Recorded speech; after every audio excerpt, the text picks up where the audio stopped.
mawalah. Ikhwan fiddin, a'azzakumullah.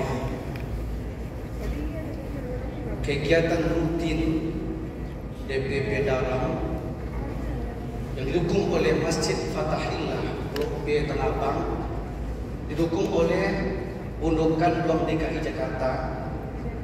Alhamdulillah pada hari ini kajian kita akan diisi langsung oleh Ketua MUI Sumatera Barat, Buya Dr. Haji Kusrizal Nazahar, LCMAD Datuk Wali Masa. Beliau juga di samping Ketua Umum MUI Sumatera Barat, beliau juga sebagai Ketua Dewan Pembina DPP Daerah Minang atau Daram, yang pada hari ini menyampaikan materi kajian tentang sikap ulama menghadapi kondisi kekinian. Bapak Ibu, silakan nanti setelah kajian selesai bertanya ke Buya kita tentang hal-hal yang dikeragui, yang nggak paham atau yang nggak sesuai. Silakan nanti kita diskusikan dengan beliau. Sebelum beliau menyampaikan isi kajian, tentu kami dari panitia Daram, pengurus Masjid Fatahillah, Undukan DKI Jakarta juga menyampaikan beberapa informasi yang penting untuk kita ketahui sebelum dia menyampaikan materinya. Untuk itu, program Daram jangka dekat ini akan mencetak Quran lagi 5.000 atau 10.000 Al-Quran. Untuk itu, kepada Undukan Bank DKI Jakarta dimohon sedikit sepintas waktu yang sangat singkat menyampaikan program ini kepada jemaah. Kemudian diketahui bahwa pada hari ini kajian bukan hanya diikuti oleh jamaah masjid, tapi juga oleh anggota Daram sedunia melewati Zoom. Ada Zoom meeting, nanti ada yang sudah masuk dari Amerika, ya, dari Australia, dari Mesir, Saudi Arabia, dan beberapa di BWS Indonesia. Ya, dikaji secara langsung melewati Zoom meeting dari beberapa daerah di Indonesia ini dan DPLN luar negeri. Ya, mudah-mudahan kajian ini berguna untuk kesemuanya. Amin ya rabbal alamin. Waktu singkat, tolong kepada Ketua Undukan DKI Jakarta menyampaikan program tentang Quran. Persilakan.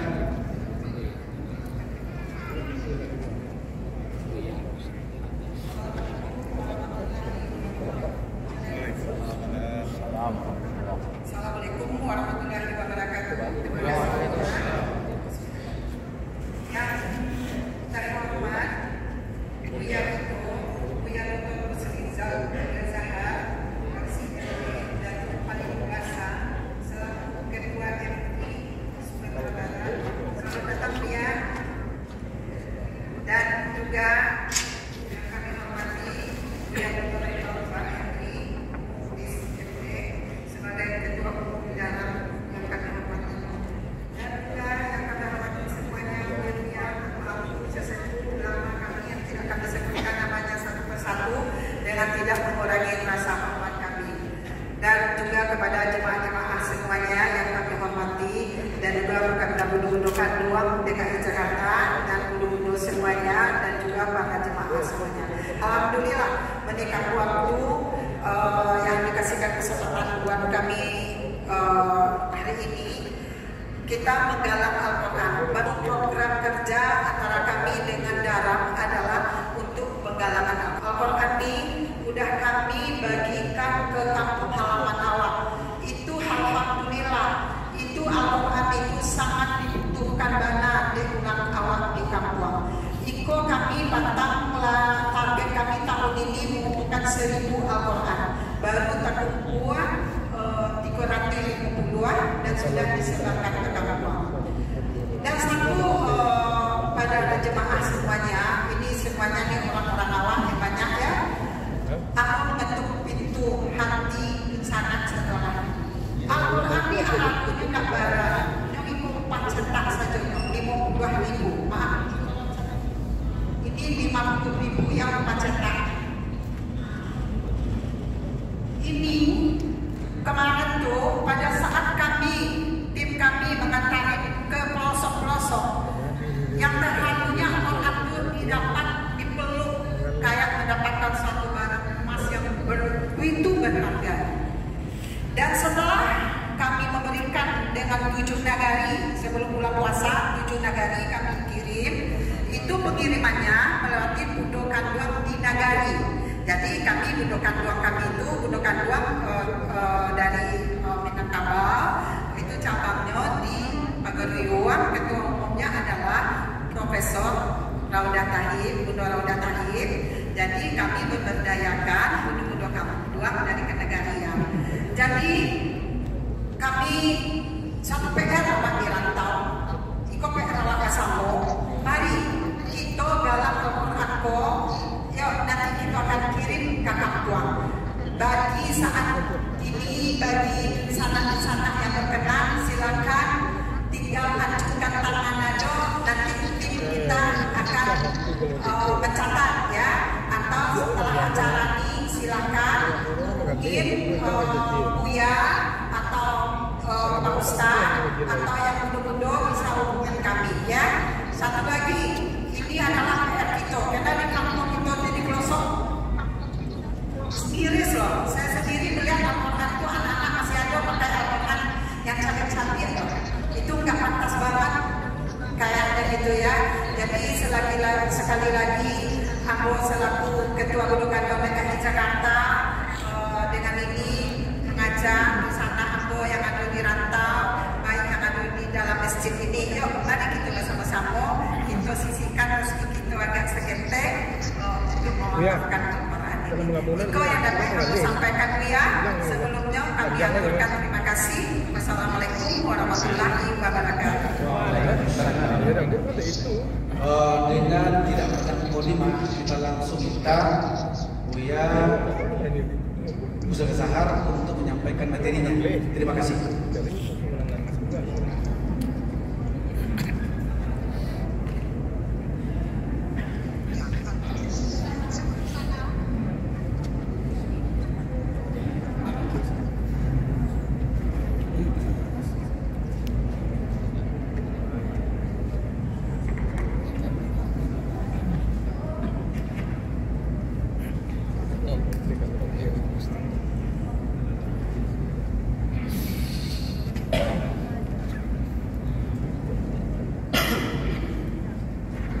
Assalamualaikum warahmatullahi wabarakatuh. Waalaikumsalam warahmatullahi wabarakatuh.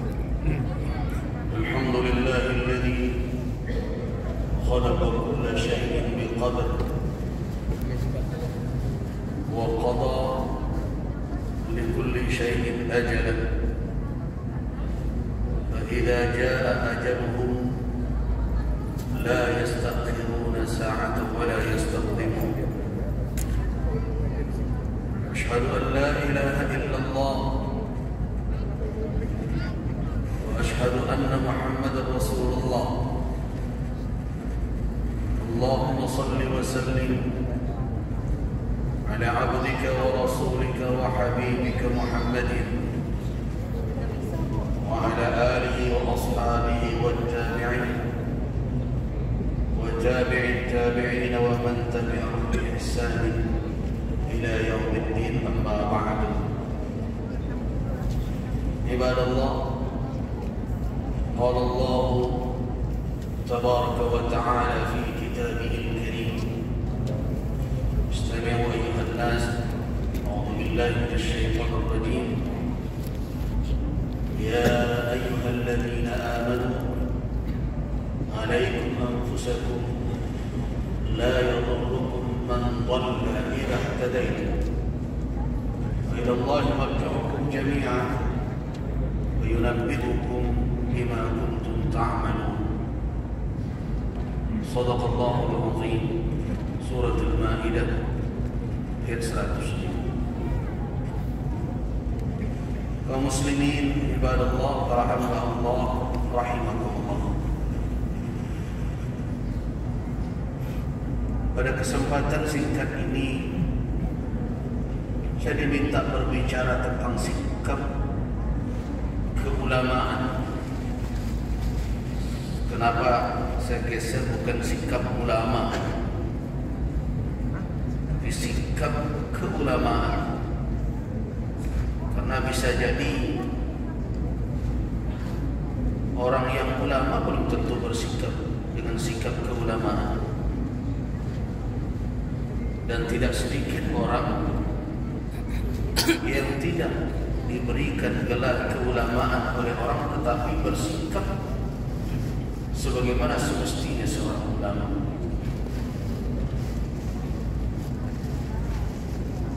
Sikap keulamaan dalam kondisi kekinian ini sebenarnya adalah sikap yang terlahir dari ilmu yang tidak menyerah dengan apapun bentuk tekanan. Seorang ulama yang berpegang teguh kepada ilmunya akan merujuk kepada ayat tadi yang saya bacakan. Ya ayyuhalladzina amanu 'alaikum anfusakum la yadurrukum man dhalla idza ihtadaitum. Wahai orang-orang yang beriman, 'alaikum anfusakum, hendaklah kamu sekalian menjaga, mengawasi, mengambil penting, jangan abai dengan dirimu sendiri. Untuk menjaga dirimu itu,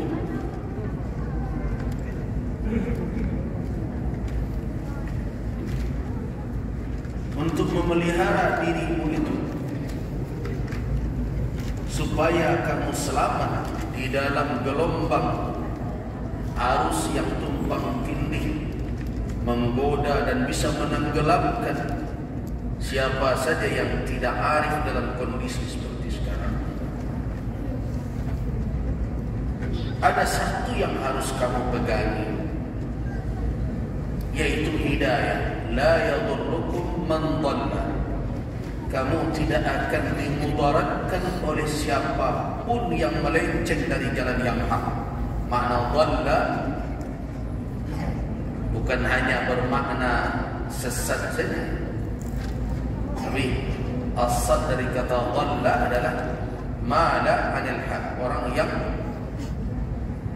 melenceng atau menyimpang dari jalan yang benar. La yadurrukum, siapapun orang itu tidak akan memudaratkan kamu sekalian dengan syarat. Dikata idza adalah syarat, dengan syarat idza tadaitum, apabila kamu telah mendapatkan hidayah. Nah, kalau kita telusuri kitab-kitab para ulama yang membahas tentang hidayah, ada 3 kategori hidayah dalam pembahagian ulama. Yang pertama adalah hidayatul fitrah. Hidayah fitrah yang dititipkan oleh Allah kepada setiap insan. Apakah dia terlahir dari orang tua muslim atau kafir sekalipun, berdasarkan kepada hadis kullu mauludin, atau lafaz lain ma min mauludin, setiap yang terlahir atau tidak ada yang terlahir di muka bumi ini anak cucu Adam illa, kecuali kalau pakai ma min mauludin ada istisna, tidak ada yang terlahir melainkan yulad, dilahirkan. Dalam lafaz lain kullu mauludin, setiap anak yang terlahir yuladu 'alal fitrah. Dia terlahir di atas fitrah. Para ulama biasanya merujukkan pemahaman hadis ini kepada ayat Allah, wa in akhadha rabbuka min bani adama min zuhurihim. Ketika Tuhan mengambil dari anak Adam, dari tulang punggung mereka, dari sulbi mereka, dzurriyyatahum, keturunan mereka, wa asyhadahum ala anfusihim, dan mempersaksikan mereka atas diri mereka, dan Allah bertanya kepada mereka itu, alastu bi rabbikum, bukankah aku Tuhanmu? Qalu bala syahidna. Mereka menjawab, iya, kami bersaksi. Nah, fitrah itulah yang dibawa. Jadi pada setiap anak yang lain itu ada hidayah yang telah dititipkan oleh Allah. Ibarat pohon kayu ada biji yang telah tertanam, yang sebenarnya siap untuk ditumbuhkan. Itulah fitrah itu. Cuma ada yang dirawat, ada yang malah dipatahkan, ada malah yang tidak dibiarkan tumbuh. Nah, siapa yang bertanggung jawab untuk memelihara biji yang telah tertanam itu supaya dia tumbuh menjadi pokok kayu yang kuat, kokoh dan berbuah? Kata Nabi, bukan ustaz, bukan teman, bukan lembaga apapun, tetapi fa'abawa, kedua orang tuanya. Nah, tentu kita tidak akan berbicara tentang tarbiyatul aulad karena tidak itu judul kita, bukan pendidikan terhadap anak. Nantilah dalam kesempatan lain para ulama kita menjelaskan. Tapi yang saya ambil dari sini itu adalah salah satu bentuk hidayah. Yang kedua adalah hidayatul dalalah, hidayah petunjuk. Nah, ini yang ada di dalam Al-Quranul Karim.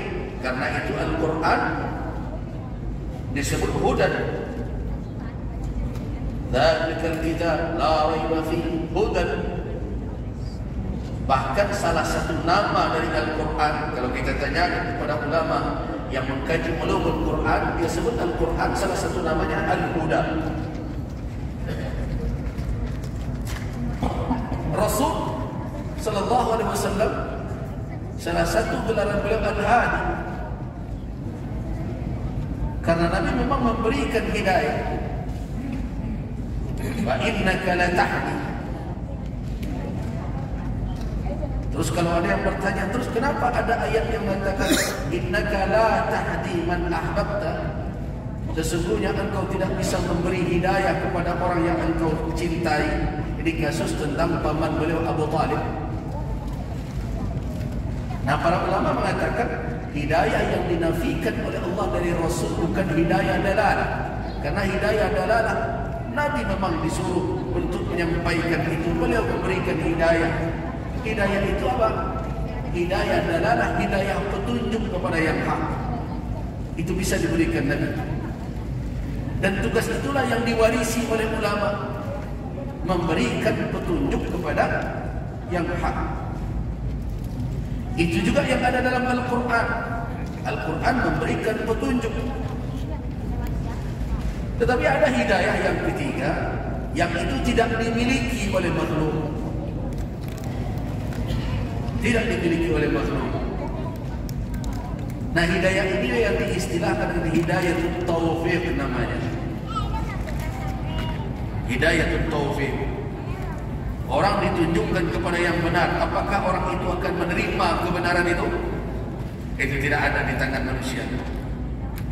Mau dia gelarnya buya, mau ustaz, mau kiai, mau habib atau apapun, tidak sampai ke situ kewenangan manusia. Bahkan Rasulullah SAW betapa inginnya beliau, Abu Talib paman beliau yang telah berjuang membela beliau,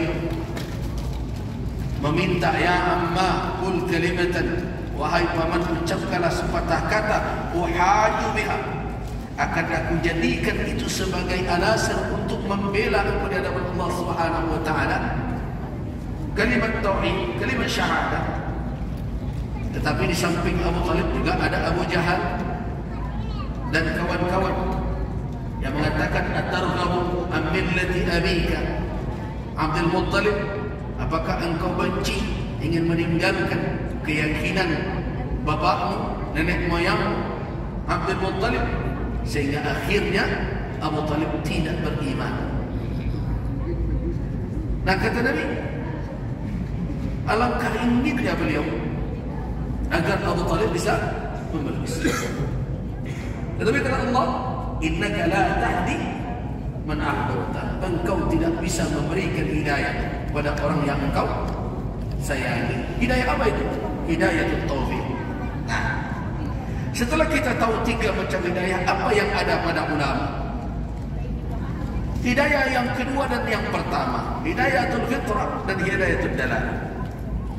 Bahkan ulama mestinya lebih berhak untuk mendapatkan hidayah kedua. Kenapa? Karena ilmu itu ada pada mereka.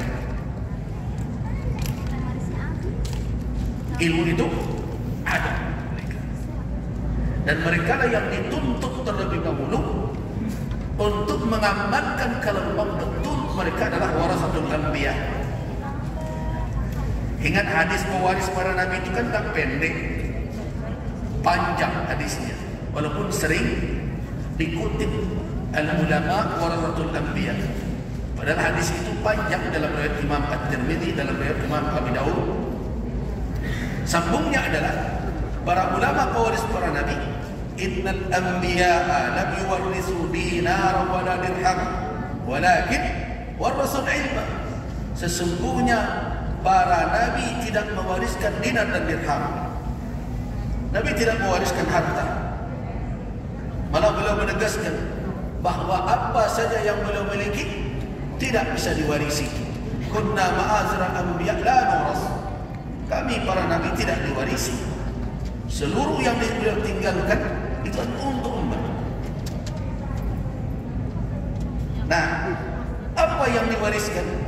Al-ilm. Innama warasul ilma. Nah, ilmu itu siapa yang menerimanya dari generasi ke generasi? Yang ulama.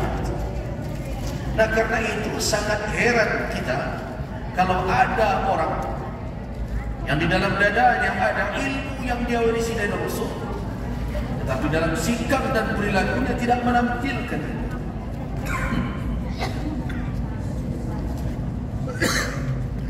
Nah, disinilah diuji apakah ilmu tersebut betul-betul menjadi ilmu atau hanya sekedar mahfuzah, sekedar hafalan saja. Kalau dia menjadi ilmu, maka tempat atau kantong ilmu itu di dalam diri insan bukan di sini, bukan di kepala, tapi di dada. Inilah WA. Jadi kalau kita bicara, ada kitab tentang ta'zimul ilm karangan Al-Ufaili. Jadi katakan wi'a'ul ilm, kantong ilmu itu di mana? Di dada, di qalbu. Ini hanya perlintasannya saja. Cuma ada sebagian yang masuk ke sini, keluar lagi. Ada yang kalau dalam istilah sebagian kita masuk telinga kanan, kalau keluar telinga kiri lumayan juga lewat dia. Yang bahayanya telinga kanan keluar kanan lagi, buntu.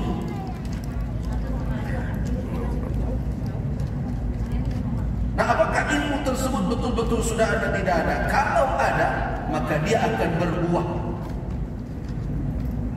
Apa simarul ilm? Apa buah dari ilmu? Sikap dan perilaku. Jadi kalau sebenarnya kalau pengajiannya sudah bisa diakhiri, sudah selesai nih jawabannya. Apa sikap ulama di dalam kondisi kekinian, dalam kondisi apapun? Bersikap sesuai dengan tuntunan ilmu. Apa tuntunan ilmu dalam kondisi seperti ini? Nah, kebetulan saya tidak tahu kenapa saya penuhi undangan Buya Elfa di bulan ini ya. Sudah bertahun-tahun minta. Kebetulan bulannya Muharram juga. Sekarang tanggal berapa? 18. Nah, saya mengambil inspirasi. Kajiannya namanya Fiqhus Sirah namanya. Fiqhus Sirah.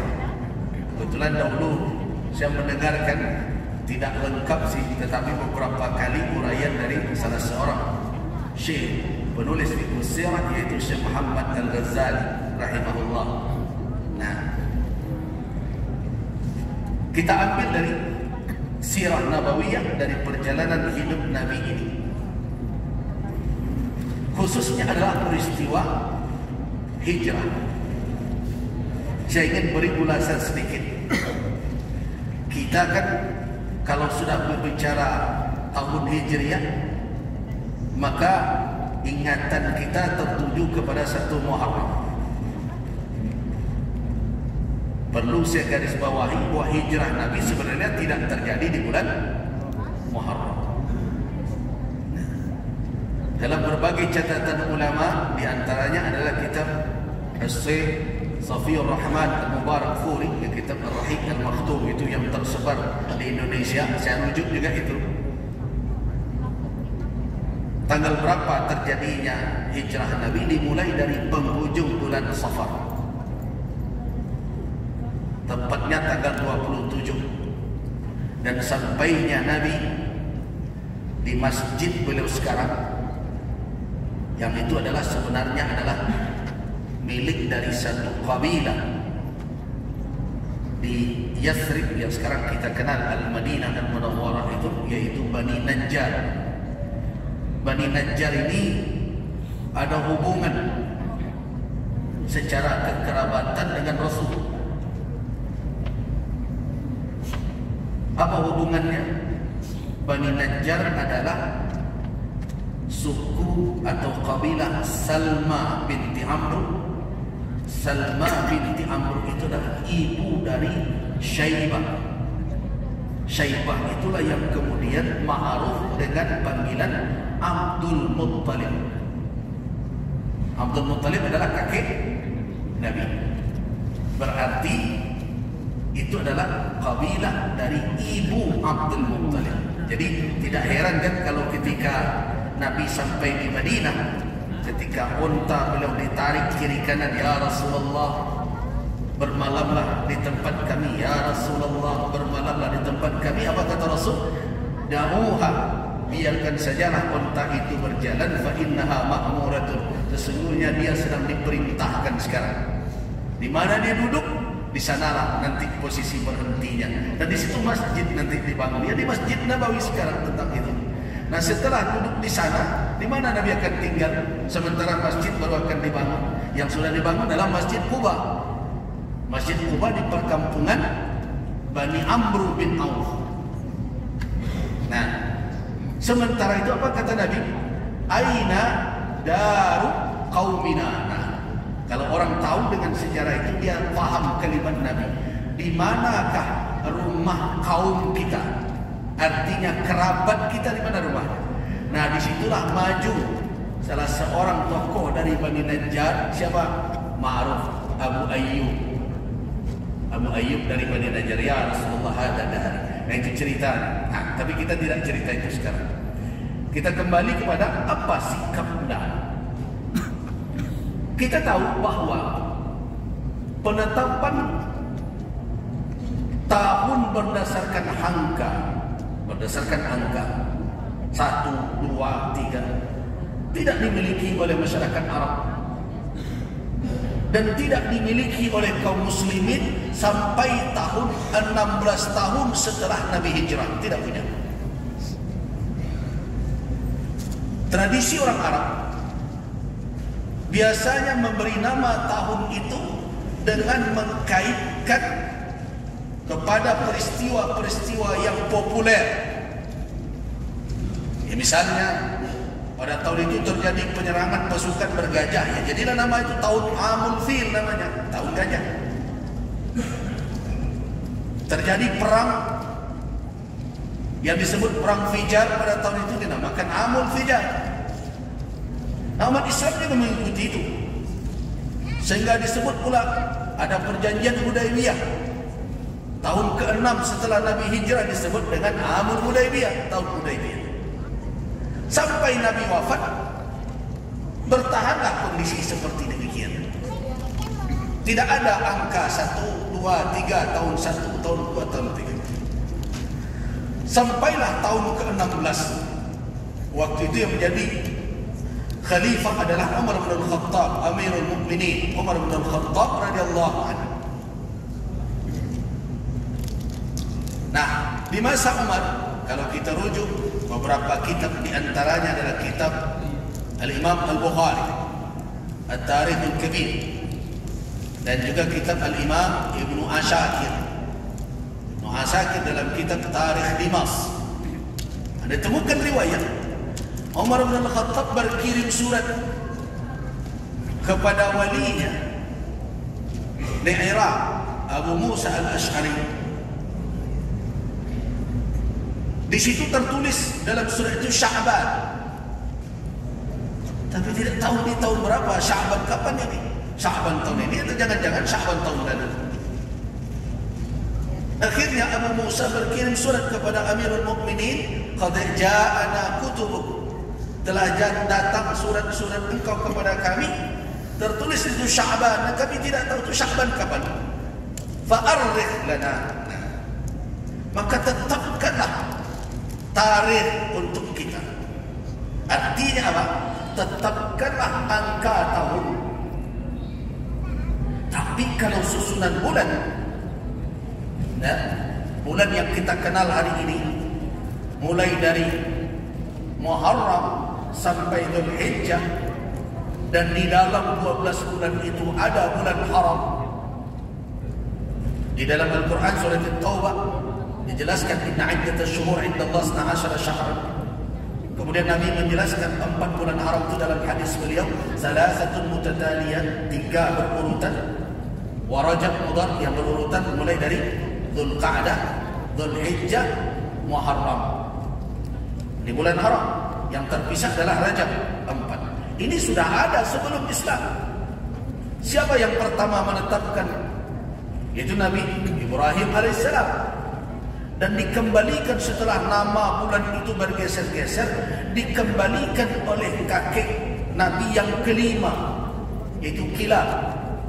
Mungkin bagi siapa yang hafal dengan ranji Rasulullah SAW, Muhammad bin Abdullah bin Abdul Muttalib bin Hashim bin Abdul Manaf bin Qusay bin Kilab. Nah, Kilab inilah yang kemudian mengembalikan bulan-bulan dengan mengambil apa yang tersisa dari ajaran Nabi Ibrahim dan Nabi Ismail. Jadi sudah ada. Cuma kalau kita mau menghitung angka tahun kapan mulainya, itu perdebatan. Kemudian bulan apa pertamanya? Nah, di dalam perdebatan itu berbagai usulan. Ketika Umar bin Khattab radhiyallahu anhu menghimpun ahlu syura, para sahabat kibar, tokoh-tokoh sahabat, ayo kita tetapkan. Ada yang mengatakan dimulai dari Maulid, tahun kelahiran Nabi. Ada yang mengatakan dari Bi'zah, kapan Nabi mulai diangkat. Ada yang mengusulkan dari wafat, dan ada yang mengusulkan dari hijrah. Umar bin Al-Khattab mengusulkan dari hijrah wa alaihi, dan atas qaul Umar itulah sepakat para sahabat. Kenapa? Apa alasan Umar? Nah, saya ingin memunculkan alasan Umar bin Al-Khattab ini untuk dijadikan sebagai rujukan bagi para ulama dan umat dalam bersikap di dalam hidup ini, bukan hanya kondisi kini saja. Nah, kata Nabi SAW dari hijrah, kata Umar bin Al-Khattab dari hijrah Nabi. Kenapa?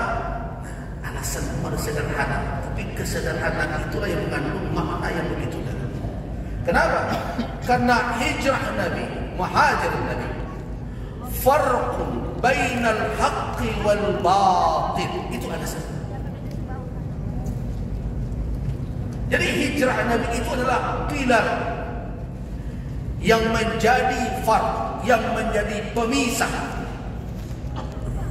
antara hak dan batil.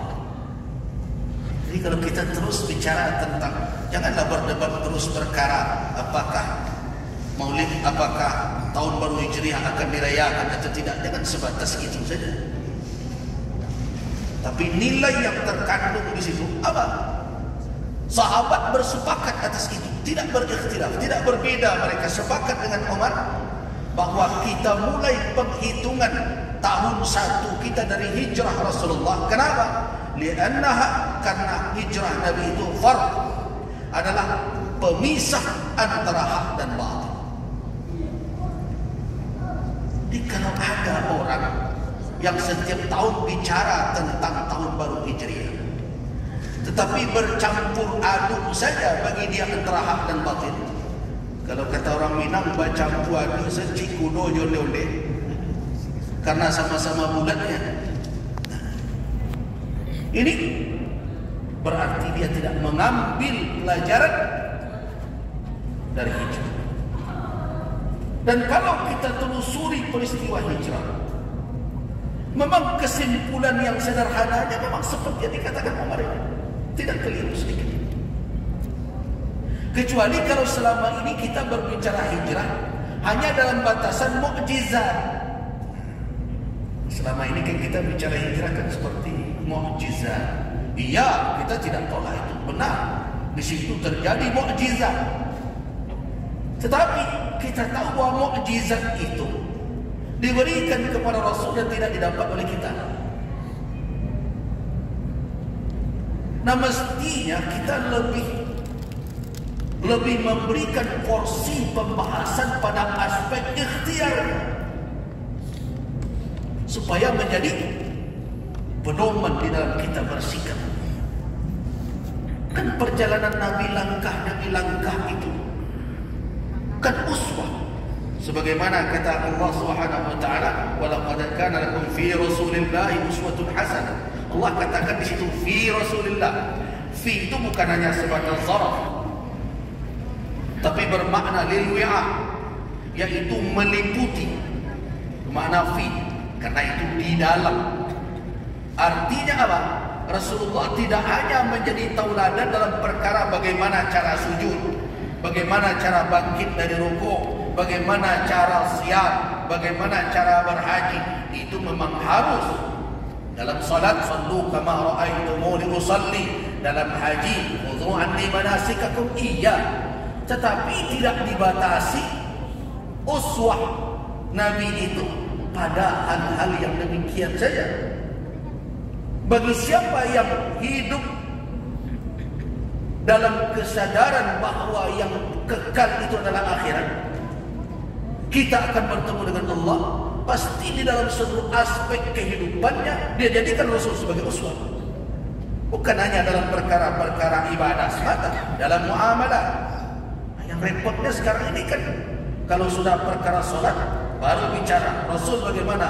Kalau urusan pedagang di bawah, jangan bawa Rasul ke sini, bawa Fatahillah di atas itu. Nah, ini yang repot. Masalah kita kan di situ. Tapi kita ketika dikatakan orang sekuler, marah. Kamu tuduh-tuduh saya itu fitnah. Tapi perangai kita menunjukkan sikap itu. Kalau panjang cerita kita tentang bagaimana berbisnis, bermuamalah secara Islam, kadang ada yang ngomong tuh, kalau mau khutbah dan sini di masjid. Itu kan sekuler. Tapi tidak mau dikatakan penganut sekuler. Dikembali kita bahwa Nabi uswah mestinya di setiap langkah beliau itu yang memang itu harus ditauladani. Dalam mukjizat itu i'jazat, membuat kita lemah. Artinya orang-orang kafir maupun manusia seluruh tidak akan mampu mendatangkan demikian. Bagaimana menirunya? Nah, saya pernah berhadapan dengan seorang jamaah. Saya rasa jamaah ini cerdas sekali. Dia bertanya, Buya, tanya satu. Iya, silakan. Mau tanya apa? Itu kan peristiwa hijrah itu begitu rumit, Rasulullah. Kasihan, diburu, dikepung sebelumnya, ya. Berjalan mesti mengendap-endap. Kalau siang hari tempuh jalan yang tidak biasa ditempuh orang, malam hari baru masuk ke jalan yang biasa ditempuh. Itu perjalanan yang rumit sekali. Ya, kenapa ya Allah tidak datangkan saja burak seperti malam Isra itu kepada Nabi? Datang burak, naikkan Nabi ke atas, terbang, selesai sampai di Madinah.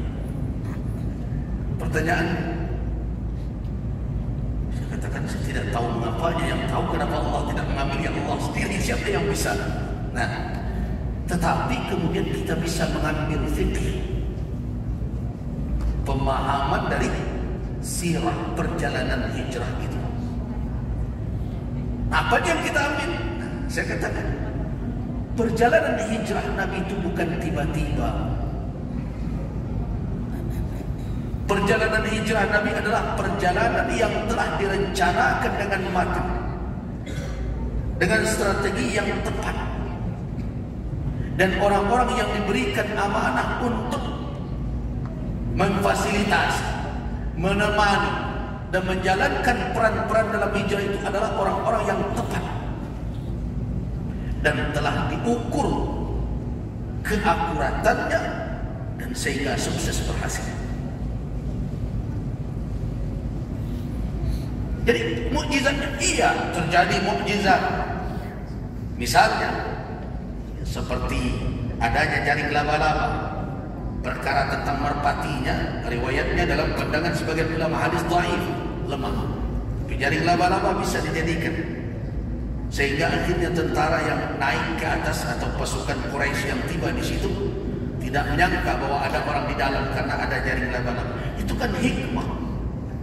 Jangan mukjizatnya saja yang dipandang, tetapi betapa Allah Subhanahu wa taala bisa menyelamatkan suatu misi besar dengan kekuatan yang dipandang oleh umat, oleh manusia lemah. Ini misi besar, misi umat manusia yang dibawa oleh Rasul untuk menyelamatkan manusia sampai akhir zaman. Mana misi yang lebih dari itu? Dengan apa diselamatkan? Dengan ribuan malaikat diturunkan? Tidak. Dengan pasukan? Tidak. Diselamatkan dengan apa? Dengan jaring yang bisa diruntuhkan, disobek hanya dengan jari kelingking saja. Jadi kalau kita mau melihat Allah Jabbar, Allah Qawiyyun Matin, jangan hanya melihat ketika Allah mendatangkan angin kencang, badai, hujan batu berbagai macam, tapi lihat bagaimana Allah Subhanahu wa taala mempergunakan makhluknya yang dalam pandangan manusia ini lemah sekali, melindungi nabinya Khatamul Anbiya wal Mursalin dengan jaring yang sangat lemah sekali, yang bisa kita sobek, kita putus dengan jaring kelingking. Nah, disitulah kuat. Di orang kuat itu bukan orang yang hanya kalau dibawa kepada manusia menunjukkan saya hebat, tetapi orang yang bisa membuat potensi yang lemah menjadi hebat dan kuat. Nah, hari ini berarti lemah semua. Kenapa? Karena orang lemah semakin diperlemah. Orang yang hebat adalah menjadikan orang yang lemah menjadi kuat. Nah, itu dikatakan oleh Umar. Kata Umar bin Khattab, "Dha'ifu minkum," orang yang lemah dari kalian qawi, kuat dalam pandangan saya sampai dia mendapatkan haknya yang harus dimiliki. Orang yang kuat di antara kalian lemah di mata saya kalau di tangan itu hak orang lain sampai dia keluarkan hak itu kepada orang yang mempunyai. Nah, kira-kira sikap seperti itu dibawa anda oleh ulama sekali. Baik ulama yang di mimbar, ulama yang di pasar, dan ulama yang menjabat.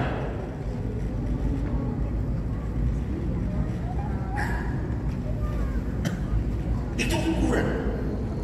Kita berbicara tentang qiyam. Kita lanjutkan sedikit tentang hijrah. Nabi SAW bertemu pertama sekali dengan pemuda Ansar, yang tentu sekarang kita kenal Ansar, yaitu pemuda-pemuda Yathrib, sejumlah 7 orang. Di antaranya ada As'ad bin Zurarah di situ. Ada Jabir bin Abdullah bin Riyad, ada 7 orang. Bertemu kapan? Bukan pada tahun 14, bukan pada tahun 13 kenabian itu, tetapi semenjak Nabi kembali dari Taif. Kita tahu betul bahwa peristiwa Taif adalah peristiwa yang sangat memilukan Bahkan Ummul Mukminin Aisyah radhiyallahu anha pernah bertanya kepada Nabi, "Ya Rasulullah, apakah kau pernah mengalami situasi yang sangat rumit yang kau hadapi dengan kaummu?" Nabi ingat peristiwa Taif. Di saat itulah malaikat turun menawarkan kepada Rasul untuk mengangkat dua bukit besar Makkah, yaitu bukit Abi Qubais atau Jabal Abi Qubais dengan bukit Qu'ain yang sekarang sudah habis itu, kecuali Abi Qubais yang masih ada. Itu akan ditimpakan. Tetapi Nabi SAW tidak memilih untuk mendatangkan, mengizinkan terjadinya azab untuk kaum beliau. Bahkan beliau berdoa agar ayyukhrijallah, hendaklah Allah mudah-mudahan Allah mengeluarkan min aslabihim, dari sulbi orang-orang yang menentang beliau itu dzurriyyah dan keturunan yang tidak akan mempersekutukan Allah dengan apa. Itu sikap Nabi. Itu kondisi sangat rumit. Pulang dari sana putus asa Rasul tidak. Kapan terjadinya itu? Terjadinya adalah pada tahun 10 beliau ke Taif, tahun 11 kenabian beliau bertemu dengan 7 orang pemuda Ansar. 7 ini masuk Islam dan kembali ke Madinah, Yathrib waktu itu namanya. Kemudian tahun berikutnya, setahun lamanya menunggu, kembali ke Makkah, bertemu tepat di musim haji juga, di balik dari Aqabah. Jadi sekarang Aqabah, tempat jamaah haji melontar jamrah pertama itu. Tidak jauh dari Aqabah itu ada masjid kecil, masjid tua. Itu diriwayatkan dibangun awalnya dulu oleh Umar bin Abdul Aziz sebagai monumen. Peristiwa Bai'ah ada di situ. Nah, yang 7 orang ini tahun 11 bertemu, tahun 12 kembali 6 orang, 1 tidak sempat kembali. Ditambah dengan berapa? Ditambah dengan yang lainnya menjadi berapa? 12 orang. Dan 12 inilah yang pertama sekali berbaiat kepada Nabi. Tahun 12 kenabian, itu disebut dengan baiat Aqabah pertama. Mereka akan tunduk kepada Islam dan mereka minta agar diutus seorang dai oleh Rasul. Dan ini dai resmi pertama Rasulullah, diutus oleh Nabi Mus'ab bin Umair al-Abdari untuk berangkat ke Yathrib berdakwah. Nah, tahun 13 kenabian kembali Mus'ab sukses menjalankan dakwahnya sehingga 72 tokoh bertemu dengan Rasulullah SAW di Aqabah pertengahan hari Tasyrik tanggal 12. Saya cepatkan saja. Pertemuan itu akhirnya terjadi di malam hari, sengaja dirahasiakan. Tapi kemudian nanti syaitan dari golongan jin menyorakkannya.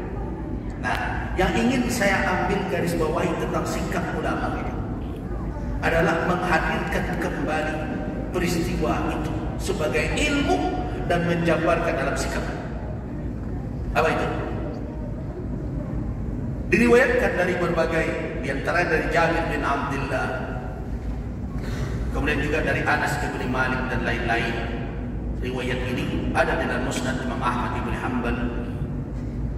Ketika pertemuan malam itu terjadi, awal man takallam, yang pertama kali bicara di dalam majelis itu siapa?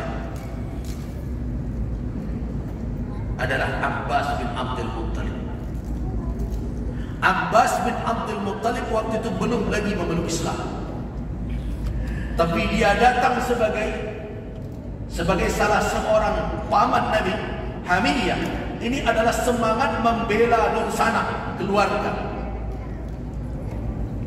Beliau datang bersama Rasul dan beliau yang pertama sekali berbicara. Apa isi pembicaraan Abbas? Ini sikap seorang bapak, seorang paman. Apa kata Abbas? Inna Muhammadan minna kama qad alimtum atau haitsu qad alimtum. Sesungguhnya Muhammad itu adalah bahagian dari kami sebagaimana kalian telah ketahui. Itu kata Abbas kepada orang-orang Madinah sekarang yang dia panggil dengan orang-orang Khazraj. Ya ma'syaral Khazraj, Inna Muhammadan minna qad haitsu qad alimtum. Wahai orang-orang Khazraj, walaupun di dalam ada Aus, tetapi kalau sudah keluar dari Yasrib, mereka ma'ruf dengan panggilan Khazraj. Wahai orang-orang Khazraj, sesungguhnya Muhammad itu adalah bahagian dari kami sebagaimana kalian ketahui. Walaqad mana'na, sesungguhnya kami telah membela dia selama ini. Dari siapa? Mimman, dari orang-orang yang sependapat dengan kami terhadapnya. Itu menunjukkan bahwa Abbas belum memeluk Islam. Walaupun saya berbeda dengan Muhammad, tapi sebagai keluarga saya telah pertahankan dia, telah bela dia. Innahu fi'izzah, dia ini orang yang berwibawa, terpandang di tengah kaumnya. Wa fi man'a, dan terjaga, terbentengi di dalam negerinya ini. Walakinnahu, akan tetapi Muhammad aba. Apa maknanya di situ? Muhammad mengabaikan jaminan dari kami dan memilih al-inghiyar, memilih untuk cenderung bergabung dengan kalian. Itu kata Abbas. Nah sekarang kata Abbas, in kuntum taraw, jika kamu sekalian melihat ke depan ini, annakum wafuna, sesungguhnya kamu akan memenuhi janji kalian, lima da'autumu ilaih, janji-janji yang kalian berikan menurut kalian akan kalian penuhi. Wa mani'u, dan akan membela dia dari musuh-musuhnya. Antum ala ma tahammaltum alaih, kalian yang akan menanggung risiko, tanggung jawab. Namun in kuntum taraw, jika kamu sekalian melihat annakum musallimu wa khazilu, akan menyerahkannya kepada musuhnya kelak, atau membuat dia hina nantinya.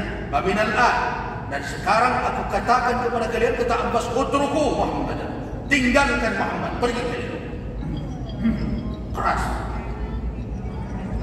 Jadi ada saatnya berbahasa basi, ada saatnya berjelas-jelas. Tidak basa-basi semua. Ada saatnya kita berbahasa-basi, bermujahadah, tapi ada saatnya berjelas-jelas. Jadi kalau ditanya ke saya, di kondisi negeri kita bukan ini saatnya berjelas-jelas sekarang. Iya, ya, enggak. Saatnya berjelas-jelas. Nah, utruku, tinggalkan dia. Kalau kalian tidak akan memenuhi janji kalian, kalian akan menyerahkannya kepada musuhnya, kalian akan menghinakan. Paminal an, dari sekarang tinggal. Innahu fi man'a, dia terbela di negerinya ini. Fi'izzah, dia terpandang. Artinya, kalau kita jabarkan, kami keluarganya belum menyerah. Kami siap mempertahankan. Kami lihat sikap orang Ansar. Hanya satu patah kalimat saja yang mereka jawabkan kepada Abbas bin Abdul Muttalib radhiyallahu anhu. Satu patah saja. Laqad sami'na. Itu saja. Sesungguhnya kami telah mendengarkan engkau. Selesai. Kemudian mereka kemana? Menghadap kepada Rasulullah. Jadi tidak panjang-panjang jawaban. Nah, kita kan tidak jawaban panjang, kesimpulannya tadi mana, pusing pula kita memikirkan. Lihatlah sekarang kalau kita mengadu kesimpulan, mengadu ke situ, berputar-putar kemana-mana. Tapi entah mana yang akan diambil tak jelas. Diharap orang lupa saja dengan pengaduannya. Lihat, ini pelajaran berharga. Kata orang Ansar, laqad sami'na, sesungguhnya kami telah mendengarkan engkau. Nah, habis itu, al-an takallam ya Rasulullah. Nah, ini yang penting. Abbas, kami sudah dengarkan engkau. Sekarang ya Rasulullah bicara. Wa khudh, ambillah minna, dari kami, ambil dari kami apa yang menjadi hak engkau dan Allah. Ambil masyikta, apa saja yang engkau mau yang menjadi hakku dan hak Allah, ambil dari kami. Minta sekarang ini. Nah, ada tak orang yang hari ini yang betul-betul tidak ada taradud, keraguan ketika berhadapan dengan tuntutan Islam. Saya khawatir hari ini kita bicara Muslim, mukmin, tapi ketika Islam dan iman itu menuntut kepada kita, kira menyerahkan seperti itu. Kalau Islam akan memberikan sesuatu kepada kita kalau mendapat acung tangan paling depan. Tapi ketika Islam menuntut kepada kita untuk berkorban, memberikan tidak banyak, kira-kira acung tangannya di depan atau di belakang? Jangan-jangan di belakang punggung pula lagi nggak nampak. Ini kondisinya seperti ini. Tapi orang tidak mau bilang begini. Kalau dikatakan itu melulu, jangan memvonislah. Nah, walaupun sebenarnya kita tidak tunjuk orang, tetapi sikap yang menunjukkan itu. Bukan kita yang sama dengan orang dituduh munafik ya, marah. Padahal dari tanda kemunafikan itu bukan satu dari keempat-empatnya. Kan hadis tentang munafik ada yang populer kan satu, hadis Abu Hurairah, ayatul munafik salas, tanda munafik ada 3. Idza haddasa, kalau bicara kita bohong. Kemudian wa idza wa'ada, apabila janji mungkir. Wa idza tumina, apabila diberi amanah khan, berkhianat. Taruhlah yang 3 ini bisa disembunyikan sekarang. Tapi ada yang keempat dalam hadis Abdullah bin Amr bin Al-As, juga ada sahih, muttafaq alaih.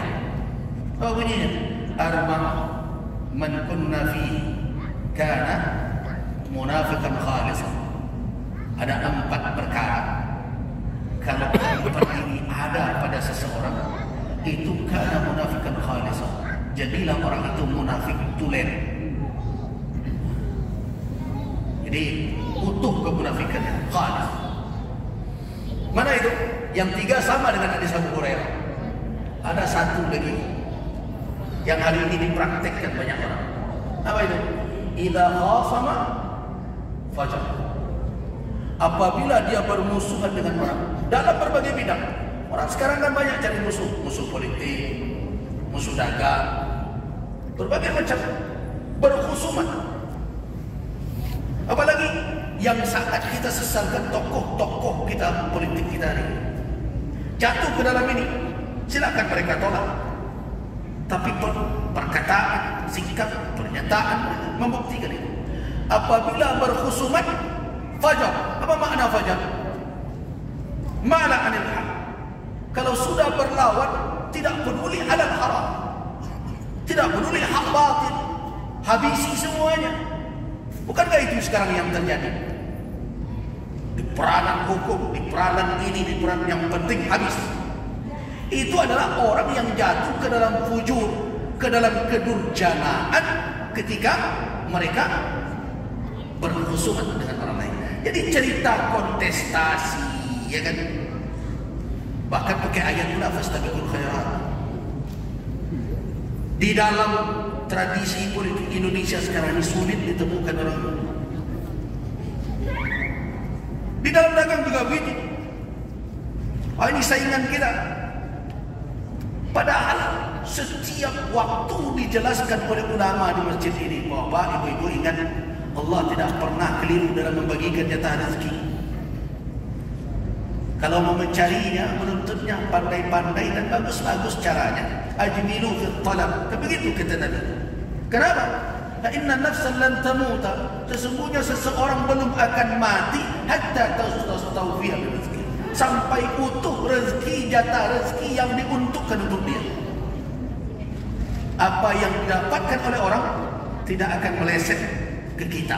Apa yang dijatahkan untuk kita tidak akan salah bagi kepada yang lain. Tetapi yang terjadi apa? Khusumat menjadi fujur, sehingga ada sebagian yang pergi ke dukun. Nah, orang sibuk buka toko, dia sibuk menyiram toko orang dengan air yang diminta di mana-mana. Nah, berbagai macam cara. Itu kan fujur namanya. Bersaing tapi tidak peduli dengan hak dan batil. Nah, sekarang bagaimana kalau kita katakan itu kemunafikan? Mereka tidak mau. Mereka ingin disebut sebagai muslim yang taat. Nah, padahal kenyataan demikian. Nah, kembali kita kepada konsep tadi. Begitu orang-orang Ansar. Jadi itu yang harus kita ambil. Ketika Islam menuntut kita demi izzah, demi izzul muslimin, apa sikap yang harus diambil? Ya seperti tadi, ya Rasulullah, khudh minna, ambillah dari kami apa yang menjadi hak Allah dan hakmu, masyaallah, apa saja yang kau berikan. Barulah di situ Nabi sallallahu alaihi wasallam memberikan petunjuk dalam riwayat Jabir bin Abdullah itu, bai'atlah aku. Ada 5 bai'at orang Ansar. Nah, ini yang terus saya titipkan kepada kawan-kawan, segarkan ingatan umat dengan 5 bai'at. Yang pertama, ala sam'i wa ta'ah, untuk patuh dan taat fil nasyad wal kasal, baik dalam keadaan bersemangat kita dengan Islam kita atau sedang mengendor. Tidak, ketika bersemangat belum azan sudah sampai di masjid. Ketika tidak bersemangat diantarkan speaker masjid ke telinganya, cuek sini. Gitu. Nah, itu taat dan patuh hanya ketika sedang menggabung saja. Ketika menurun jauh. Yang kedua apa? Bay'uni 'ala nafaqah, untuk bisa menginfakkan apa yang diberikan oleh Allah berupa rezeki kepada kita untuk Islam, untuk perjuangan Islam. Dalam keadaan apa? Fil usr wal yusr, dalam keadaan susah sekalipun, itu juga dalam keadaan mudah kehidupan kita. Jadi dalam sempit dan lapang tetap berbagi untuk Islam. Yang ketiga apa lagi? Alal amri bil ma'ruf wan nahi 'anil munkar, menegakkan amar ma'ruf nahi munkar dalam keadaan apapun, dimanapun posisi kita.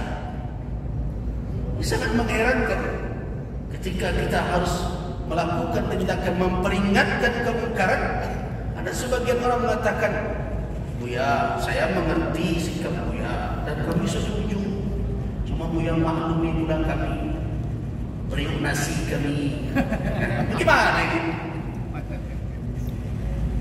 Siapa Ar-Razzaq? Siapa yang memberi rezeki? Allah, bukan atasan kita.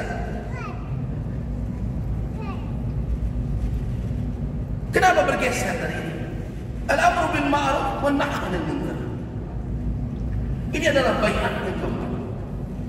Yang ketiga, yang keempat, an taqumu fillah, untuk tegak berdiri di jalan Allah, istiqamah di atas itu.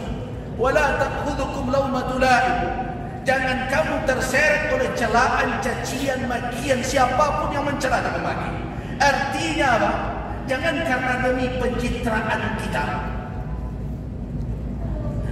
jangan karena demi ini dan itu, orang akan bicara begini, orang akan melihat begini, kemudian kita bergeser dari fillah, apa yang diridhai oleh Allah, jalan yang telah terbentang. Jadi walau bagaimanapun, an taqumu fillah, kamu tegak di jalan Allah dengan lurus. Wala ta'khudhukum, jangan kamu diseret-seret oleh laumatul la'im, celaan orang yang mencela. Jadi kan hari ini kan orang banyak istilah yang dipakai. Ini kelompok radikal. Akhirnya harus salah keras-keras betul. Yang halal itu ya digeser-geserlah sedikit supaya jangan terlalu radikal nanti jadi begitu. Jangan. Yang hak harus dikatakan hak, yang batil harus dikatakan batil. Walaupun harus kehilangan jabatan, ya silakan. Ini kan sementara. Pertanggungjawaban kita di mana? Di akhir. Itulah yang akan kita pikul. Makanya ada sebagian orang mengatakan, Buya itu ketua MUI paling radikal se Indonesia. Silakanlah apa yang kalian sebutkan. Tugas saya sampaikanlah arju. Saya berharap kepada Allah saya selamat nanti ketika dipertanyakan karena pernah dititipi amanah sedikit sejauh yang kewenangannya saya sampaikan. Allahu syahid, Allah yang jadi saksi atas apa yang saya katakan. Ketika saya harus mengatakan ini, wah ini tidak bisa, Buya kan dulu PNS berbagai. Ya sudah, kalau kalian tidak suka diambil NIP saya tidak perlu.